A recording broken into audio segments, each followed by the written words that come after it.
Na parte de segunda-feira, Jesus vê nossa fé. Jesus conhece todas as coisas. Compare como Jesus descreveu a fé dos seus discípulos em Marcos 4,40 com a fé daquela mulher de Mateus 15, 21 a 28. Primeiramente, você lê Marcos capítulo 4 e o verso 40. Aqui no verso 40, Jesus diz: Então Jesus lhes perguntou, por que vocês são tão medrosos? Como é que ainda não têm fé? E eles, possuídos de grande temor, diziam uns aos outros: Quem é este que até o vento e o mar lhe obedecem? Meu querido irmão, Jesus Cristo repreendeu os discípulos por falta de fé.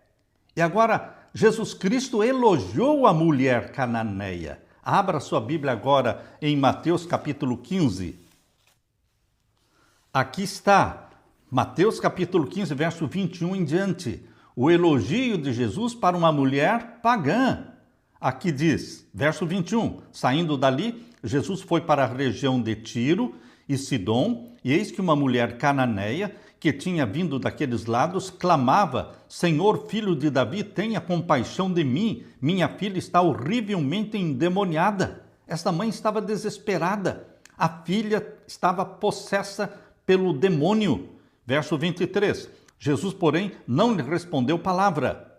Jesus não deu nenhuma resposta. Você pode pensar, Jesus foi rude? Não, meu querido irmão. Jesus estava testando o amor e a conversão dos seus discípulos.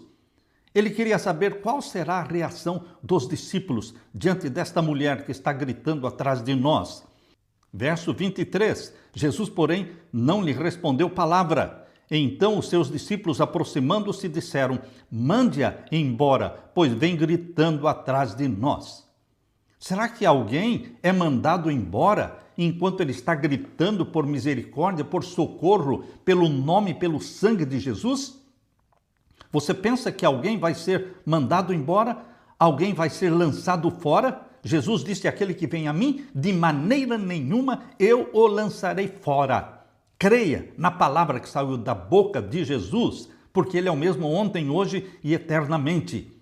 Jesus estava testando os discípulos que não tinham amor, que não tinham a bondade no coração. Eles pediram para Jesus mandar a mulher embora. Mas Jesus disse: Não fui enviado senão as ovelhas perdidas da casa de Israel. Os discípulos se alegraram com esta resposta de Jesus, porque parece que estava confirmando a rejeição deles daquela mulher cananeia. Não fui enviado senão as ovelhas perdidas da casa de Israel.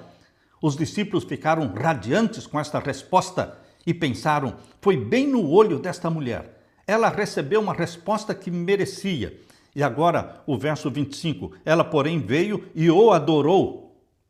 Diante daquelas palavras duras que Jesus falou. Mas Jesus não estava dando a resposta dele. Jesus estava dando uma resposta de acordo com o pensamento dos discípulos, que rejeitavam a mulher por ser cananeia. Então, esta mulher veio e adorou Jesus Cristo. Meu querido irmão, o que você faz na hora difícil? Mesmo que você se sinta rejeitado por Deus, você não está sendo rejeitado por Deus, mas mesmo que você se sinta rejeitado por Deus, o que você deve fazer? Adorar. Adorar. Jó, quando perdeu bens, animais, toda a propriedade, todos os bens, os filhos, Jó se lançou em terra e adorou ao Senhor. O que você faz na hora difícil da sua vida? Adorar. Essa mulher se ajoelhou e o adorou, dizendo: Senhor, me ajude. O coração de Deus não suporta uma palavra de clamor. Deus não suporta ouvir um pedido de socorro e ficar sem fazer nada. Por isso diz aqui o verso 26. Jesus respondeu: Não é correto pegar o pão dos filhos e jogá-lo aos cachorrinhos. Diante desta resposta, os discípulos ficaram mais radiantes ainda, porque Jesus estava falando exatamente o que eles gostariam que Jesus falasse, rejeitando, desprezando, espezinhando aquela mulher cananeia. Mas, meu querido irmão, Jesus Cristo estava reservando algo grande para esta mulher. E aqui diz o verso 27, a mulher disse, é verdade, Senhor, pois os cachorrinhos comem das migalhas que caem da mesa dos seus donos.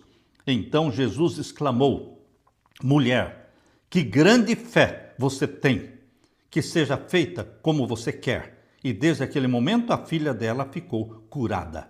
Ela foi recompensada pela fé, uma fé que mesmo mediante aquela aparente rejeição não desistiu. Mesmo sendo espezinhada, discriminada, ela não desistiu. Meu querido irmão, aquele que vem a Jesus, ele disse, de maneira nenhuma eu o lançarei fora. Lucas capítulo 7, verso 1 a 10. O que esse relato me ensina sobre a fé? Lucas capítulo 7 e os versos 1 a 10. Leia comigo. Tendo Jesus concluído todas as suas palavras dirigidas ao povo, entrou em Cafarnaum, e o servo de um centurião, a quem este muito estimava, estava doente quase à morte. Quando o centurião ouviu falar a respeito de Jesus, enviou-lhe alguns dos anciãos dos judeus, pedindo-lhe que viesse curar o seu servo. Estes, aproximando-se de Jesus, lhe pediram com insistência, ele merece a sua ajuda, porque é amigo do nosso povo e ele mesmo construiu nossa sinagoga. Este centurião também não era do povo judeu, também era considerado pagão. Mas agora, como os judeus tinham recebido alguns benefícios dele, eles tinham interesse neste homem, porque ele tinha condições de ajudar financeiramente a sinagoga. Por isso eles dizem aqui, ele mesmo construiu a nossa sinagoga. Então, por interesse, os discípulos pediram para que Jesus Cristo tratasse esse homem de maneira diferente daquela que tratou a mulher cananeia. Puramente por interesse. Eles não tinham se convertido ainda. E aqui diz o verso 6, então Jesus foi com eles. Quando Jesus estava perto da casa, o centurião enviou-lhe alguns amigos, dizendo, Senhor, não se incomode, porque não sou digno de recebê-lo em minha casa. Por isso, não me julguei digno de ir falar pessoalmente com o Senhor. Porém, diga uma palavra, e o meu servo será curado. Porque também eu sou homem sujeito à autoridade, tenho soldados às minhas ordens, e digo a este vá, e ele vai, e a outro venha, e ele vem, e ao meu servo faça isso, e ele faz. Ao ouvir estas palavras, Jesus ficou admirado com aquele homem e, voltando-se para o povo que o acompanhava, disse, eu lhes digo que nem mesmo em Israel encontrei fé como esta. E quando os que tinham sido enviados voltaram para casa, encontraram o servo curado. Meu querido irmão, seja com aquela mulher cananeia, seja com este centurião, ambos não pertenciam ao povo de Deus. E Jesus encontrou uma fé incomum, impopular. Não era comum encontrar uma tamanha fé. E não foi entre o povo de Deus. Foi com o centurião romano, foi com a mulher cananeia. Queridos, Deus está sacudindo a sua igreja, chamada de Igreja de Laodiceia. Onde está a fé da igreja de Laodiceia, que diz, rico sou, de nada tenho falta, tenho tudo, não preciso de nada. E Jesus diz, tu não sabes que és miserável, pobre, cego e nu. Eu te aconselho a comprar de mim ouro provado no fogo, vestidos brancos para que te vistas e o colírio para ungires os teus olhos. Meu querido irmão, nós precisamos buscar de Jesus Cristo a mercadoria celestial. Em Marcos 9, lemos sobre o pai que foi até Jesus para que ele expulsasse o demônio do seu filho. Mas esse pai só conseguiu dizer, eu creio, Senhor, ajude-me na minha falta de fé. Marcos 9, 24. Ele disse, eu creio, mas eu também tenho dúvidas. E ele foi rejeitado? Não. Você não é rejeitado porque você crê, mas tem uma fé vacilante, tem uma crença vacilante, porque às vezes você duvida. Você vai ser rejeitado por Deus? Aqui está mostrando que não. Não. Deus sabe que nós cremos com vacilos, cremos com dúvidas. Em cada uma dessas interações, Jesus observou a fé das pessoas ou a falta da fé delas e realizou milagres em razão dessa fé ou para fortalecer a fé. Da mesma forma que o Espírito Santo nos leva a crer, o inimigo, Satanás, deseja que duvidemos, que desprezemos a atuação de Deus em nossa vida. A descrença acalentada no coração tem poder sedutor.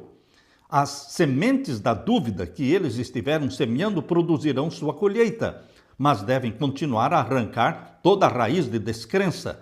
Quando essas plantas nocivas são desarraigadas, elas cessam de crescer por falta de nutrição em palavra e ação. O ser humano deve ter as preciosas plantas da fé e do amor introduzidas no solo do coração, ocupando o primeiro lugar ali. Quando surgem dúvidas sobre Deus, sobre seu caráter, sobre a sua palavra, o que devemos fazer diante disso?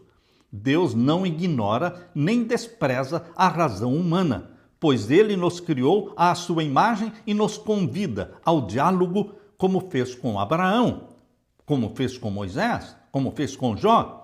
Deus nos chama para aprender e agir dentro dos seus amplos e infinitos caminhos de sabedoria, ainda que em algum momento precisemos nos render ao que não entendemos plenamente.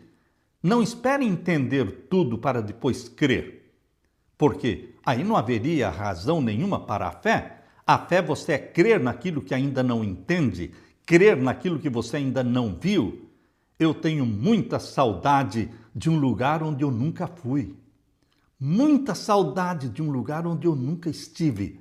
O meu lar, o lar celestial. Eu tenho muita saudade do céu. Mas como ter saudade de um lugar onde você nunca foi? É isso mesmo, meu querido irmão. Saudades do céu. Saudades do lar e da casa do meu Pai. Aleluia!